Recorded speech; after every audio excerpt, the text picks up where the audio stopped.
gentle readers.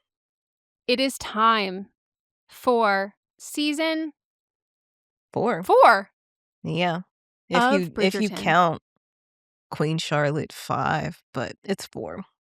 I don't want to count Queen Charlotte because Queen Charlotte is in a category of all her own. Yes, and I can't even say because I did watch the whole season. We said we were just going to do one episode, and I just couldn't get enough. So I did watch the whole first half of the season. It was only half of the season because we're getting the next half at the end of February. So, but I did watch it all. And yeah, I'm just going to leave it at that. Oh my God, you're worrying me. It's not a worry thing. It's just a lot of because like in Bridgerton universe, because she has to be on as the queen all the time, we don't see a lot of her vulnerability, and you see it more in this season as an adult. Okay. Yeah.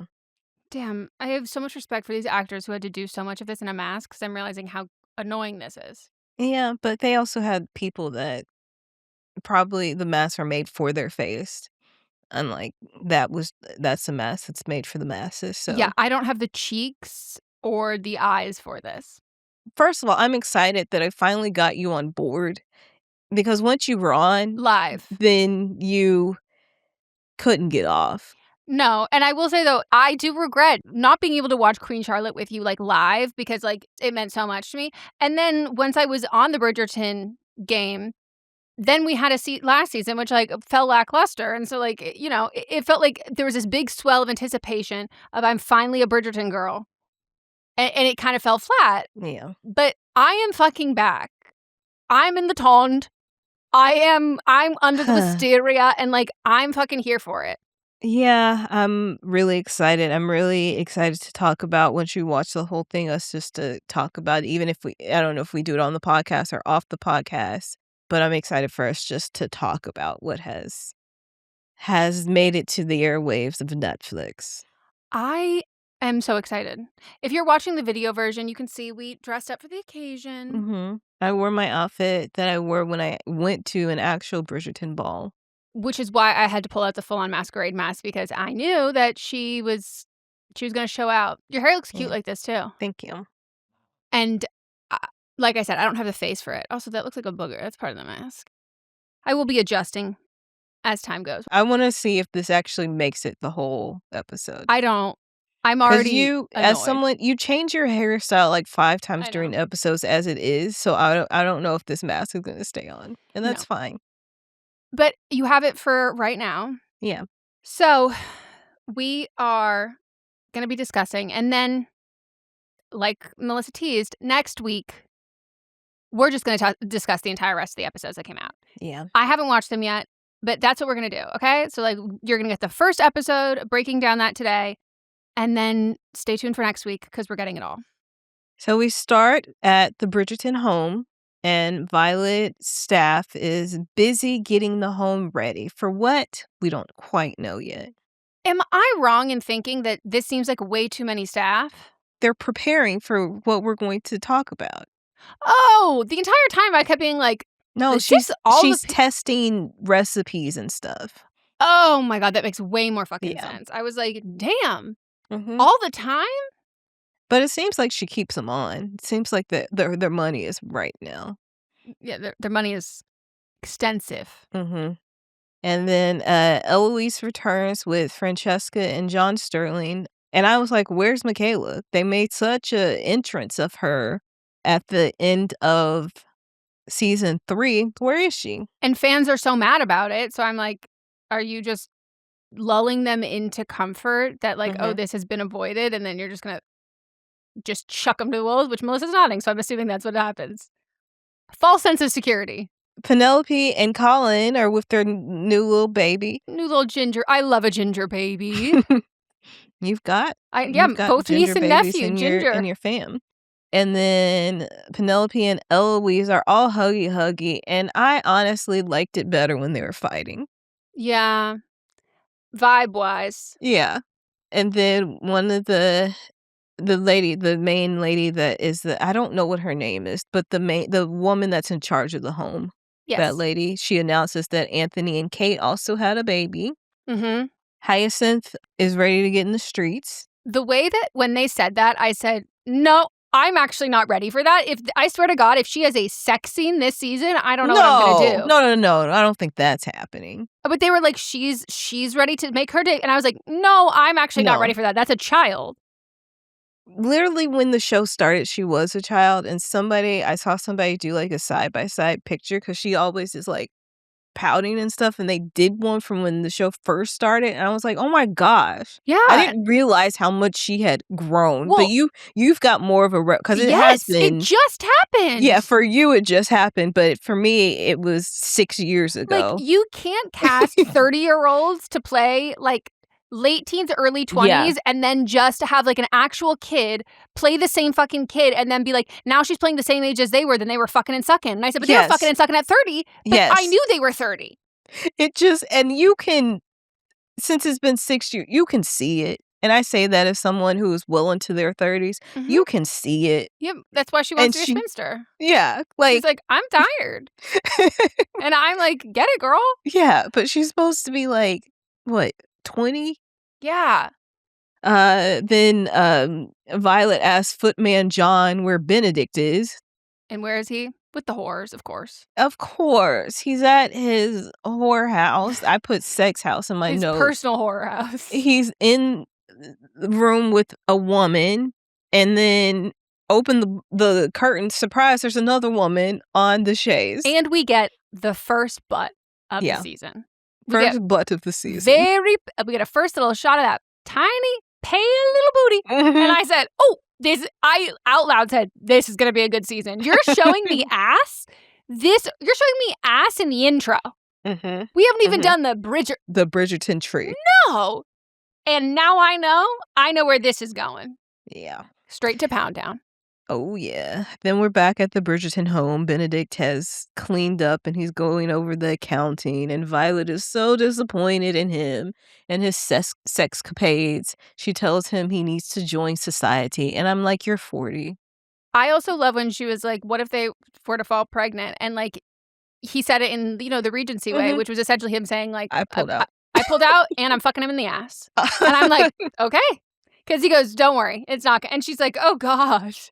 And then we're at the palace with Queen Charlotte and Lady Danbury, and they're waiting for someone. We don't know who yet. And Lady Danbury asks the Queen if she will attend the masquerade ball that Violet is throwing.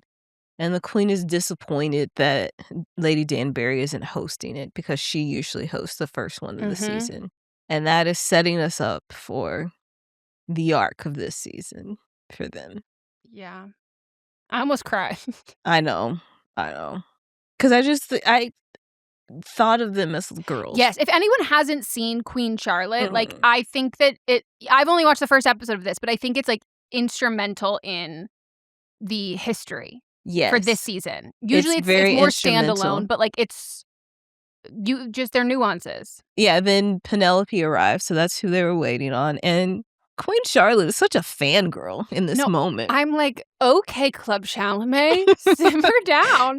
I was loving it. And also, I do have to call out, these feel like the least Regency outfits of any season, but titties were popping and everybody looked really good. Everybody looks great, and I feel, fashion changes. We're in the later part of the Regency. Sure. It's been 7, at least it's been longer than that because we've had babies born. So it's been a minute.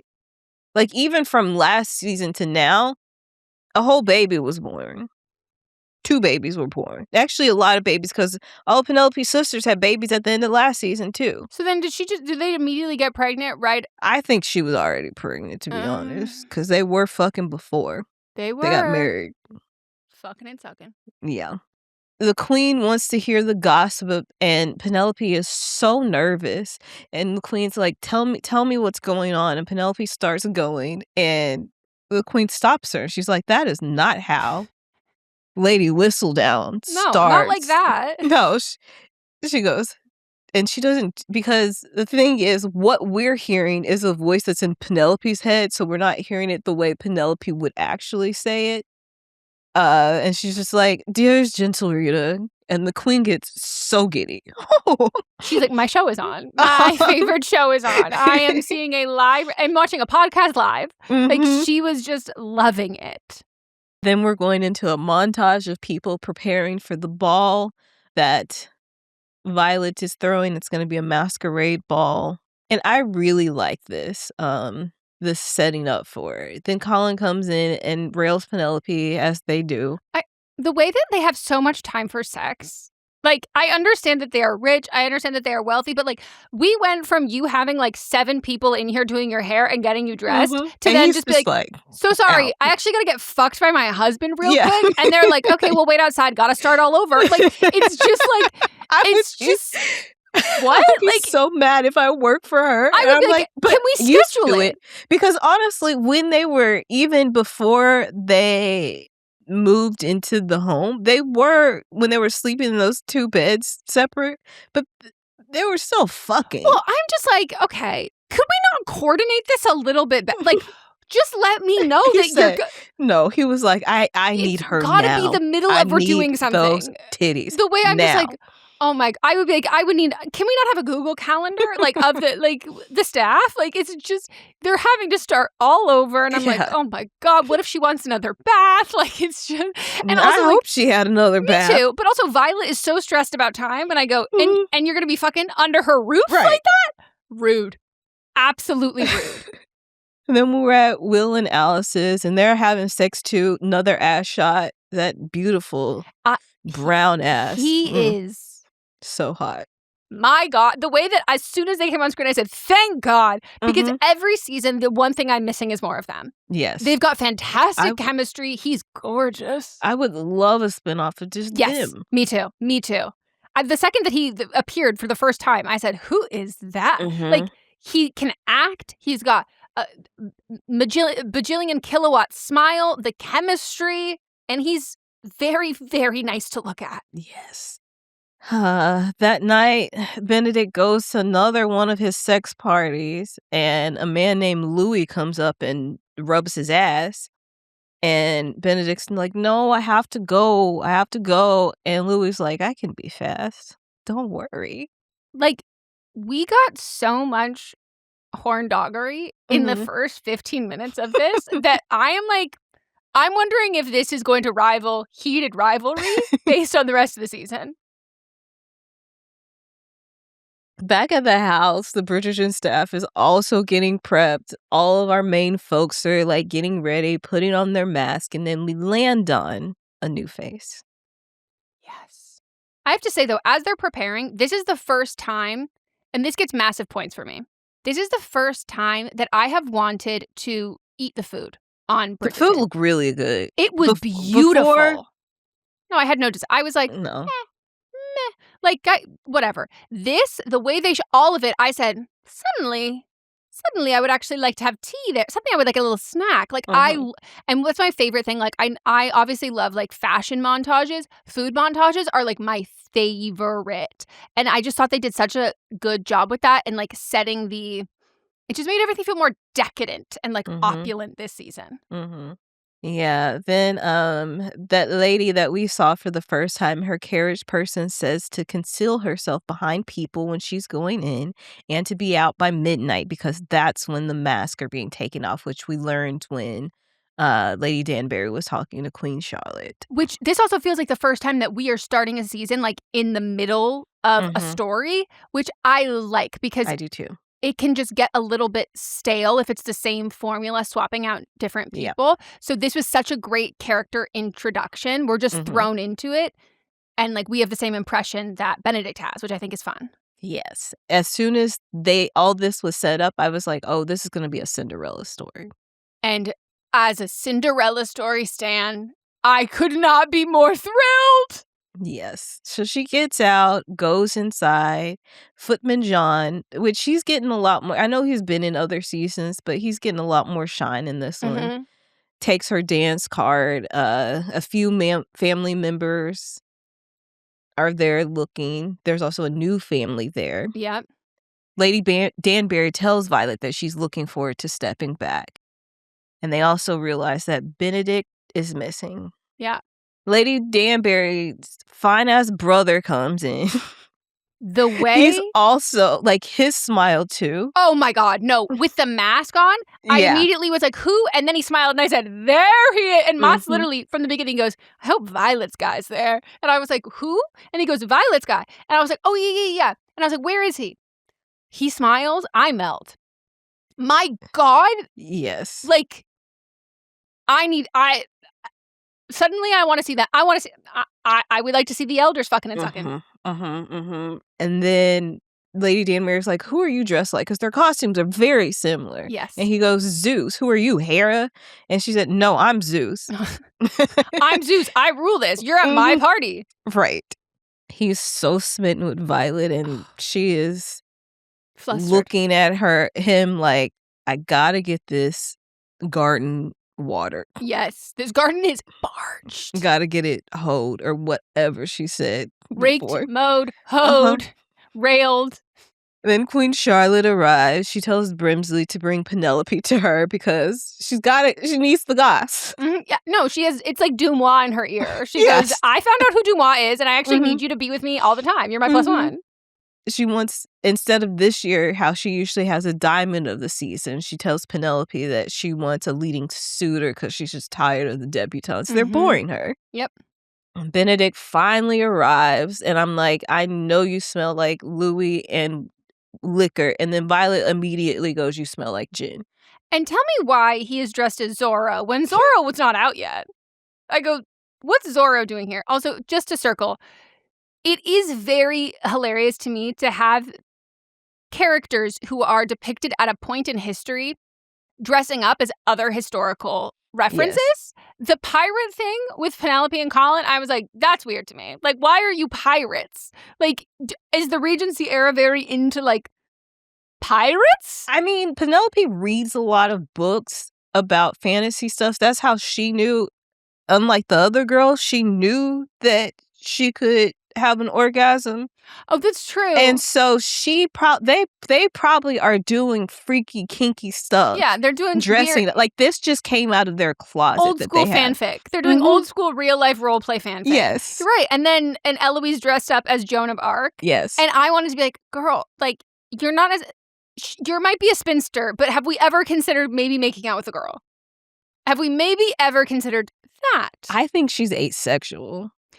I think that the whole thing of, like, her being, like, you know, it just hasn't happened for me yet. And it's coming from a place of, like, not that I'm, like, not entirely interested in it, because I think she could be asexual, too. But part of me, I'm like, if you're trying everything and you've done your best, kiss a girl. At least don't leave that stone left unturned. At least be a little more interesting. You've given these men all these chances. Like, give a girl one chance. And if not, never again, like, for sure. But, like, I just feel like, you know, we've got another option in the bag. I'm waiting for Violet to be like, can you kiss a girl? Like, go for that. Then the new family that we saw, we learned that that's Lady Penwood. She goes over to Violet. We learned that both her husbands are dead. And I'm like, what's going over here, girl? And she doesn't seem to care. And she also doesn't seem to like Violet very much. No, it's just about her place in society. And I have to say, as soon as she came on screen, I said, I know this broad. She has a face that I know deeply. And I was staring at her, getting up close to the screen. And I was like, I know who this is. Who do you know? That is Cho Chang. Oh. I was like, holy fuck. But the reason why my brain wouldn't let me figure it out immediately is age-wise, that makes no sense. Like, fundamentally, Mott's was like, and I was like, she's like 38. And I'm like, she's closer to Nicola Coughlin's age. Yeah, as she is. But 38 would make sense for the age of daughters that she has. That does make sense. We were saying, like, okay, it's just not in the traditional casting. Yeah, it's just because Nicola and the gal that played Eloise should not be the ages. They should have hired younger. I love them. What I mean is I love them in this role. They are just too old to be playing the roles that they're playing. And I'm also fine if you want to age everybody up. It just does get a little confusing if you then aren't consistent with it. Yes. Like, then age everybody, like, not the characters, the actors, like, scale-wise, it makes more sense. Yeah. But I, like, could not wrap because I was like, I know this face to a level of, like, not that I've seen this person in one thing. Like, this face is ingrained in my brain. It's motherfucking Cho Chang. Looking gorgeous as always. And then she introduces her daughters, Rosamund Lee and Posey. She asks if Benedict will take a wife this season, and you can tell that she's setting her sights on one of her girls being with Benedict. And she also basically tells her girls that reformed hoes make the best husbands. No, I have the quote. I have the quote because you know I loved it. She said, reformed rakes make the best husbands. And out loud, I said, yeah! And Moss turns around and he goes, excuse me? And I go, I've said it before. Yeah, you have said it. I've said it on our fucking podcast. I didn't know if you would bring it up, but you have said it. I have said it many a time. Like, that is, and always has been, my type. Like, and I cannot recommend it enough to people. Everyone's like, I want, well, certain things I won't say that I've said before. I want the guy who, like, I want the nerd who doesn't know he's hot. No. You don't, because you don't want a man who has felt like he has been wronged by the world and wronged by women, and to then be like, I deserve this. I deserve this. You want a boy. You want a guy who had options. Options. Yeah. Been through it.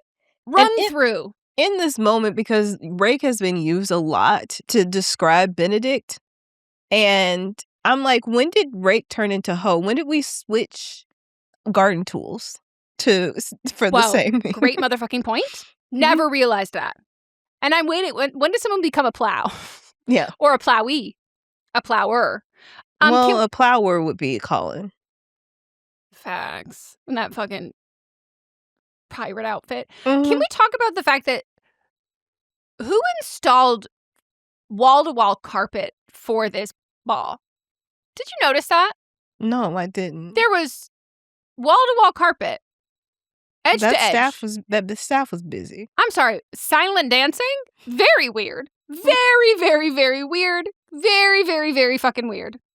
And I also do have to say, I really would love if we could get into the historical, what they were using back in this day as Botox, because, like, we can see the difference. And I would just, like, love to know. Like, I would love if they, like, actually made a storyline, like, someone going to get their potions and lotions. Yeah.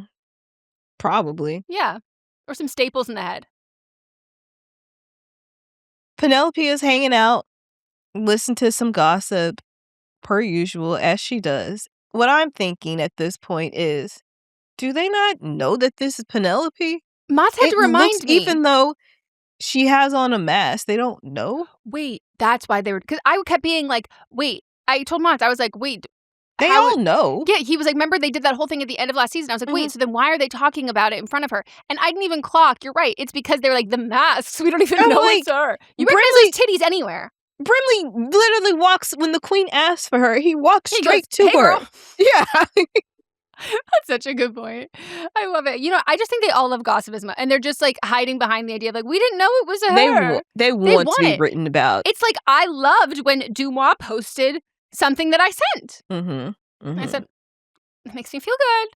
Then John Sterling tells Francesca they should stay for the season. He also brings up, hey, so you and Michaela, you really kept your distance from each other while we were back at the house. And Francesca is looking like, ooh, okay. Yeah, tight-lipped. Yep. And if you read the books, I'm not going to tell you. And I didn't want to find this information out, but I found it out on accident. But if you read the books. Yeah. This is the moment where I turned to Mats and I said, do you think this is the swinging season? I mean, it's Benedict's season. That is. Yeah. I was like, I'm sorry, that we've got dick and cock and balls and boobs and pussy all in ones. I think we've reached the swinging season. It's the season to swing. Yes, dearest gentle readers, the season is a swing, as are the couples. Then all the ladies are trying to get Benedict's attention, but he's into the new face that he saw earlier. The manic pixie dream girl who's staring at the chandelier.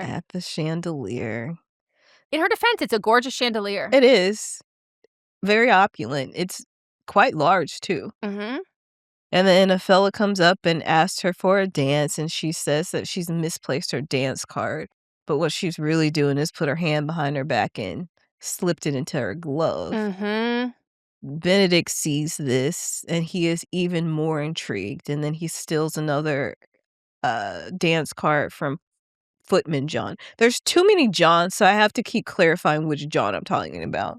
This is why I think it's fine if people wanna name their children Apple. Like, I think, like, there's too many names that are too similar or everybody has the same name, and at that point, like, you're not getting mail for Apple Martin. Like, there's only one person. You're not getting that mixed up at UPS. Yeah. So Footman John, he steals one from Footman John, and then it's like, oh, I found it. Rescues her. But I'm like, how did you know that she would prefer to be with you than with him? That is confidence. And that is sexy. Mm-hmm. She asked him why he rescued her. She was handling it on her own, which she was. Mhm. And he just was like, basically, I like your vibe. And she tells him, I'm not looking for a husband. And that is right up Benedict's alley because he is not looking for a wife. That is, you just told the, not even a reformed rake, you just told the current rake, I'm not looking for anything serious. And he said, you're not. Ooh. Have I got some things in my pants for you? She asked him, or he asked her to dance, and she's like, I cannot dance. And he's like, where is this crazy lady from? You're like nothing of the girls I've seen before. Oh, and then he's like, is that part of the character that you're dressed up as for this ball?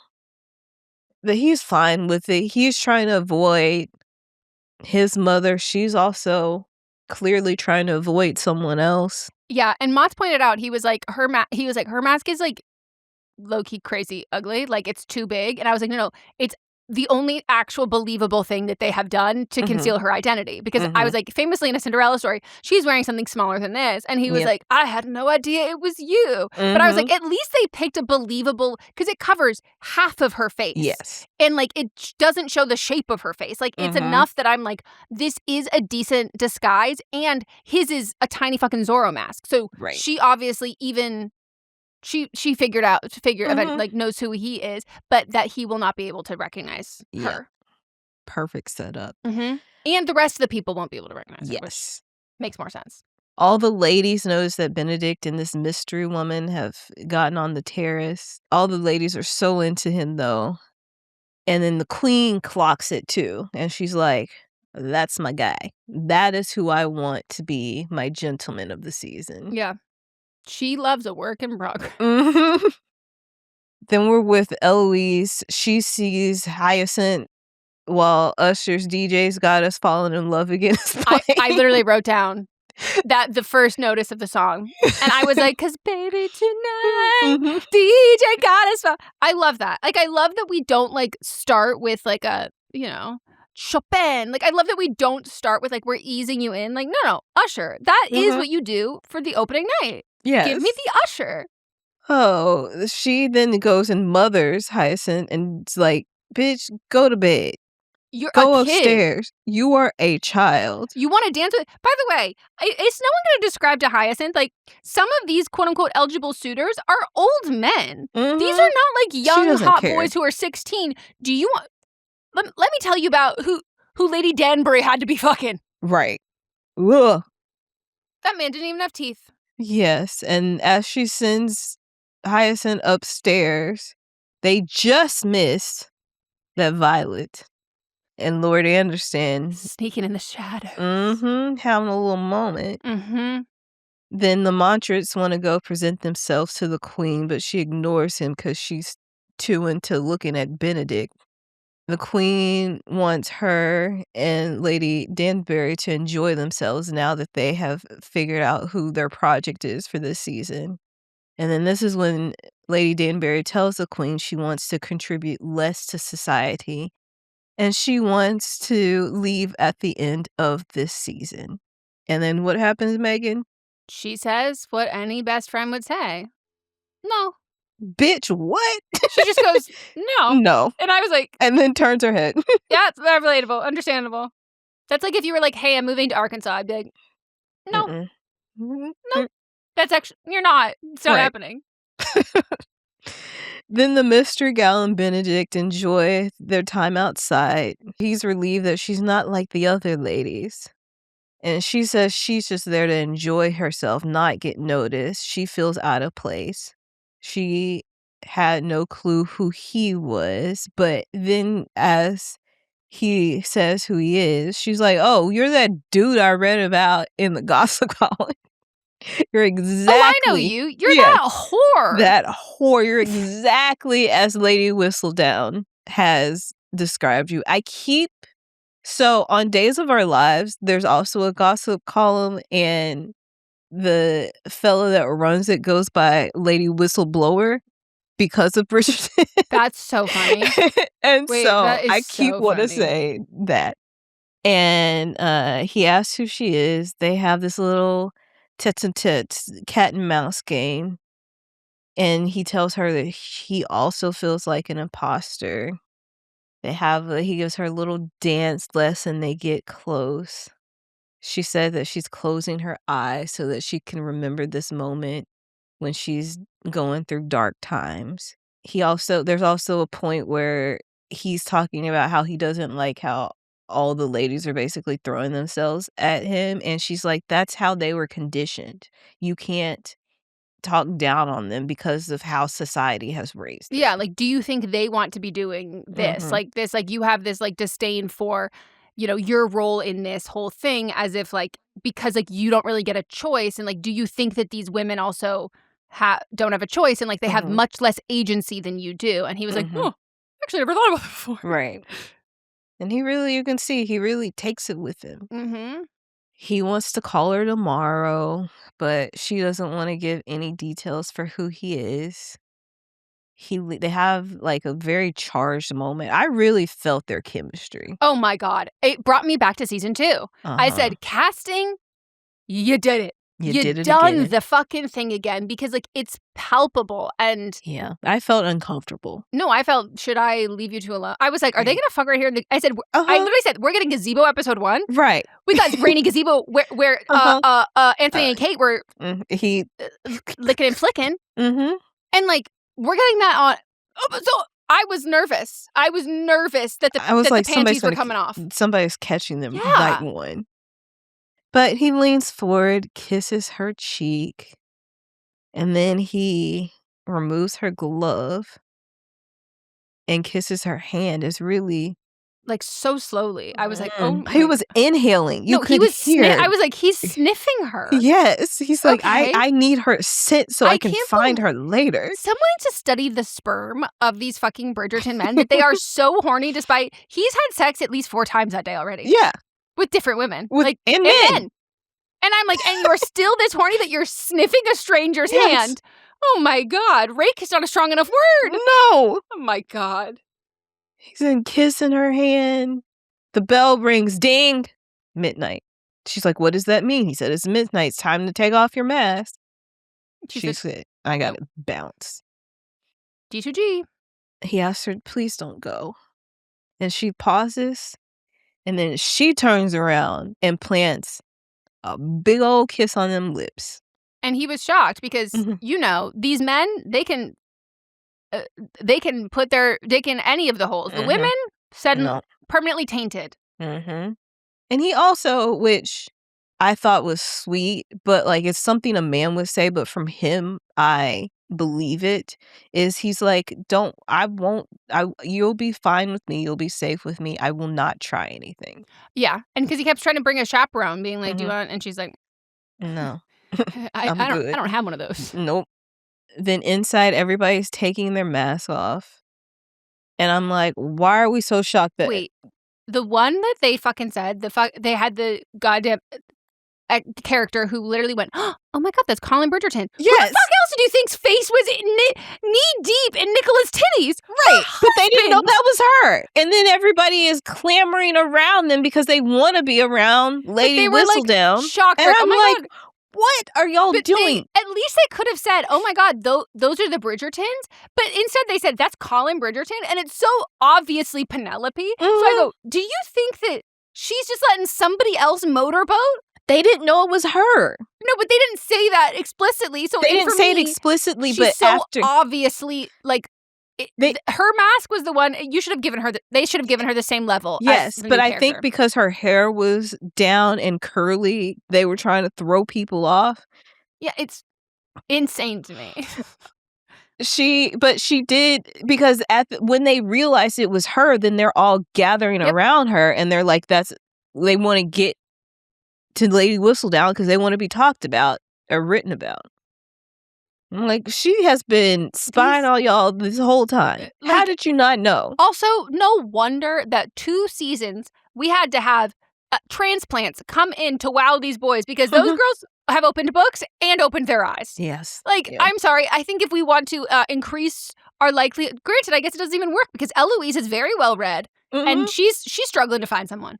But she doesn't want to find anybody. But my God, the idea that I go, we are lacking on the brain. She was pissed at Penelope because she's like, Penelope's as well read as I am, but she wants to be with my brother. She's like, I thought we were going to grow old. That was their fight. I thought we were going to grow old together. It's very Joe from Little Women, which, okay. Then the mystery lady bumps into Lady Penwood, and Lady Penwood tells her to watch where she's going. She's not nice. No. Which she's a bitch. I'm also Cho Chang has the acting chops. Katie Leung. I have never seen Katie Leung get anything else. And it is such an obviously she's aged, but it's such a wildly different character that I was like, Mike, you're a big bitch. You're doing a very good job. You're very mean. You've got a very cold and beautiful face. Icy. Icy look. She's playing the hell out of this part. Yeah, she's doing a great job. All the gals, including Rosamund. And when I heard that her name was Rosamund, I'm like, are we pronouncing Rosamund Pike's name correctly? And I did have questions about that as well. I said, Rosamund? Is this we've unlocked a new variant? They go and introduce themselves to Penelope. Benedict then runs into Colin, and I'm like, how did y'all not see each other this whole party? All the girls have been looking at Benedict. Colin. We also know Colin is not very perceptive either. So I could believe that he would get the wool pulled over his eyes. Yeah, but all the girls, they figured out who everybody was.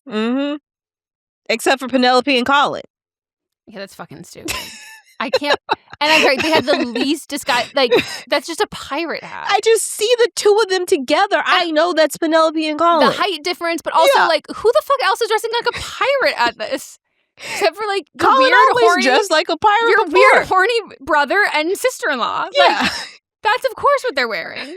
But Colin always dressed Colin like a was pilot. Addicted with those frilly little goddamn Remember, shirts. he came back from the trip and everybody was like, "Ooh, pirate!" Yeah, they're like, those are some thick mutton chops, and my God, you look like you're ready for Pirates of the Caribbean. Okay. Benedict is looking for the mystery lady, but she's gone. The mystery lady takes off everything. She gets back home, takes off everything, and guess what? She's a servant. She has on servant clothes. Another servant lady asked her how it was and if she enjoyed herself. And we learned that the lady's name is Sophie Beck, and she had the best night of her life. This was a fucking episode. I was like, we are so back, motherfuckers. Yes. We are so fucking back. Just the entire pacing of it, everything. I mean, I was like, I wanted to watch the whole thing. The only reason I didn't was Mott's quite literally turned the TV off and took my hand and made me go to bed because I was tired. But I think that I'm so happy that we're already getting romance and yearning from episode 1 because that was my biggest complaint. It's not even my biggest complaint with the last season of Bridgerton. It's my biggest complaint with movies and TV shows in general. The pacing of the relationships needs to be done in a way that if I'm watching for romance, I don't need them to spend 99% of it earning it and then I don't get to see them enjoy it. Yes. Especially because of the format of it that they move on to other couples, which I have to say, I do feel like they are making up for it because Penelope and Colin are still there. And that did really feel like we had to spend so much earning it and she had to go through so much fucking strife. And I was like, this isn't fun. Your own season is supposed to be your fun one. But now that she's still there, I'm like, oh, okay. We get to watch you have fun. Right, which was kind of like what I had said when you and I were talking about it. I was like, I think the reason we didn't get it the same way is because she always has to be there. And I think, like, you're right that, like, her storyline had to be so Lady Whistledown. Like, that her story is so focused on that, and, like, that is complicated. Like, it's not gonna be the same sort of romance as the rest of them. Yeah, But, like, and they already knew each other, and she was yes. already in love with him too. And it is the earning of that is, like, also a lot to do with, like, her individual like, it's a Yes. lot less about Colin. It's a lot more Yes. about Penelope. Her, yes, and also she's rich on her own. Like, has so much money from her printing job and is able to save her family and that one that was gonna go with that old ass man that was disgusting. Like, she saved her too. And it was also like him having to deal because women did not earn money for themselves back. Women in high society, did not earn money for themselves, and he also had to come to terms with, my wife is richer than me. And Colin gives stay-at-home dad energy. Like, and I'm sure he is loving that. He goes, now that he had to come to terms with totally. it, yes. But yeah, middle child, middle boy, that's the vibe. Yep. The fact that all Benedict is left with is the glove. Yes. And I said to Moz, I said, do you think that they're gonna say if the glove does not fit, you must acquit? And Moz was like, Megan. And I was like, I'm sorry. You know what I thought of? What? And I was like, he's definitely going home and wrapping this glove around his dick and jerking off to it. I love how I'm more aghast by yours, and mine is quite literally about a real murder. And I'm like, yeah, mine is more objectively more fucked up. Yeah. But, so God. Then Lady Penwood comes home and Sophie is serving her tea. So we learn that she works for Lady Penwood. And we also hear that Rosamond is interested in Benedict and made it sound like that he was interested in her. And Sophie is looking at her like, bitch, I know you're fucking lying.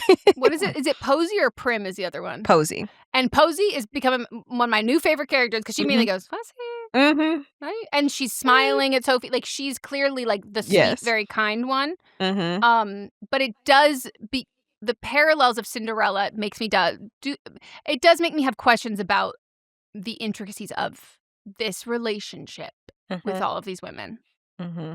Penelope tells the queen that Benedict is the least likely to marry, and the queen asks Penelope if she would like to wager on that. And Penelope tries to step back, and she's like, no, I was, just saying that. I did mean it. And the queen is like, no, put your money where your mouth is. Queenie likes the slots. Yeah, Queenie is giving Jersey City. I love the slots energy. Yeah. And I was like, okay, Atlantic City. She's having so much fun this season. She's having an absolute ball. And she looks good while doing it. That hairpiece that she wore for the ball. Oh, gorgeous. Oh, so they have an actual bet. Penelope is scared. Terrified. Of course. I would be afraid too. Isn't this still the era where they behead people? Yeah. Yeah, there's real risk here. The stakes are high. And then Violet is surprised that Eloise enjoyed herself so much. And Eloise is like, I'm happy because I'm getting put on the shelf. And Violet's like, what the fuck do you mean by that? That's what I asked. What the fuck does that mean? And Eloise is like, I can just watch it. Now that I've decided I'm going to be a spinster, I can just hang out with everybody, look, I'm enjoying gossip, the party. And I don't have to talk to any dudes. I don't have to act like I care about these girls. I can just chill. Yep. And then this season, Eloise and Benedict have now moved to Violet. Is like, these are my problem children. I will be marrying them off. If only they could each have a little bit of the other one's problem. Yeah. One of them, too far out in the streets. The other one, locked in her own castle. I just need you to rub off on each other a little bit. Just a little bit. Find a happy medium. Benedict is listening to all this. He's waiting on the stairs. Violet goes up and thanks Benedict for speaking to the debutantes. She asks if he's interested in any of the young ladies, and he denies it and respects what they're all up against. So he really did take what Sophie said to heart. then Violet thinks that he's been made a new man. And he's like, fuck that, I'm going out to have a drink. But I promise I'll be home. Can't get your hopes up. Right. He's like, I promise I'll be home by the time that you wake up. Mm-hmm. Then Violet, I don't know how she noticed that Hyacinth was up there spying on them. The way you can't get shit past this woman. No. And I think that's why she's so secretive about her little relationship, because I think she raised a bunch of other kids who are just as perceptive as she is. Uh-huh. Mm-hmm. And then Hyacinth then snitches on herself and is like, oh, Eloise told you that Nope, Eloise didn't say nothing. You are little too snitch. Go back upstairs and this go is how to I know sleep. you're too young for this goddamn fucking season. Mm-hmm. Too young. And then Sophie, back at the Penwood estate, Sophie notices that she only has one glove. Dun, dun, dun. What a spectacular season opener. Best first episode they've ever done. Mm-hmm. Like, easy. Easy. I felt like I was watching a movie. I felt like I was watching like the first episode of like a first season. Like, it was such a beautiful and great debut. I loved it. And like storyline, like it made me forget about like, I think if you're focusing on like, oh, the costumes aren't period accurate, it's because what's going on the rest of the screen with the talking and the words is it's not gripping your attention. I forgot about that from the beginning. Like, that was only the first thing I thought about when I saw them step out of a car. And then I never thought about it again because like the story is they're telling it so well, the pacing of it so well. And I feel like we're also like exploring more of the house. Well, I mean, I like, what can I say? I love room porn. Like, we're seeing more of like the house. We're seeing more of like, everything. I will say, I do have personalities. Like, yes. And like the growth of personalities. Because the pilot episode, everybody's just seemed so stuffy. Well, but now everybody's having fun. I understand why, but everybody's having fun now. I would be so curious, like, what the character of the Duke was like written like in the book, because like he is like so. And I mean, even Daphne Bridgerton, like, is like it's relatively like not like wooden in like a like intentionally, like it's like relatively like buttoned up and like very subdued. And so I don't feel like I really got to know either of them very well. Yeah. And then they were gone. And then everybody else we've known the whole time. Yeah. Except for Francesca, who came back. But everybody else, we've known them. And they kept the character, like the roles that are much more of like the character actors and like the character parts. So it just feels like, I don't know, exciting. Like, even Mott said, he was like, I was excited about Anthony's season because I like that character. And he was like, I was kind of like, whatever about Colin, but I like Penelope. And then he's like, okay, for this, like, I'm, was kind of like, whatever about Benedict. But like, I'm worried. And he says, like, is he going to end up leaving then? Like, because then I'm like, Eloise, they can't ever do her season because she's his favorite character. And he was like, well, now I don't want them to have an Eloise season because that. But it's nice that they haven't. It feels like there's less abandoning of these roles, and we're getting to like see them grow more, which I love. But I do have one, like, a technicality question. I wish I could like interview a party planner from this era. Where are they sourcing these flowers? And how they are grow they them? Do you think they grow all of them on location? Because I'm like, how would you transport them? I think they grow them and then they any extra, because they have that big flower. Like, that's how Daddy Bridgerton got stung by the bees, and that's over where. That's where I laughed. The gazebo was and eaten out. If they fucked there, right where I can't where believe that died. they had just been riding horses and he ate her out. Muddy. That is what I am. No, that's a man who loves pussy. That if they ever wanted to make tangy. it, he says I like it with a little stank. I like it marinated a little bit. I love men like that. I love those men. Yeah, I think that they would outsource them.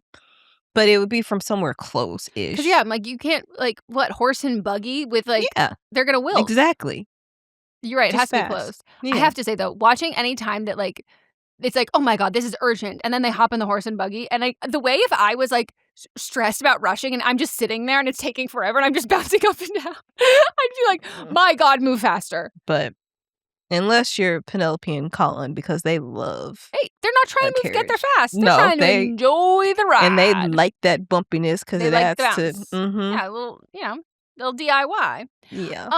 I also have decided that I would hate to be in this era because And yes, I am a Leo before I say something incredibly cocky. Everybody would love me, and I would hate them all. Do you know what I mean? Like, yes, I would be so judgmental to everybody. Yes, like, and I would not. I feel like that I would be. It would be like if you did mix Benedict and Eloise together, that would be Yes. how I would be. I would like look at everybody judgmentally and be like, "What the fuck ever," but in the same way. Yeah. Yeah, try. You could try, and I'll have my fun, but, like, this isn't gonna work. Like, you're gonna be so dull in these things, but, like, why would I settle for this? So, what a spectacular episode. I can't wait for you to watch more. Even if you watch it all this weekend and you're like, let's record on Monday, I would be down to do that, just so you know. Okay. I could watch it all right now. Mott's would kill me. I know. But, like, here's the thing. I think, because there's, 4 episodes? If we get 2 episodes in, I'm gonna finish the rest on my own. I don't care. Honestly, if we watch one more episode together, I might just watch the rest. And you can watch it again with him. No, like, there's no... It's the key. The key is that when we watch TV shows, he starts to fall asleep once we get to a certain point, and he always is like, no, I'm not sleeping. And usually I'll be like, I'll turn it off. I'll be like, you're falling asleep. But this time, if I just like don't move too much on the couch and I remain quiet and I just let it keep playing. Just let it roll. And then I go, I didn't know you were asleep. That's my plan. Is he golfing this weekend? I don't know. Part of me says no, but maybe I'm just thinking that because maybe he is, because he's supposed to figure out if he's going on this golf trip over Valentine's Day.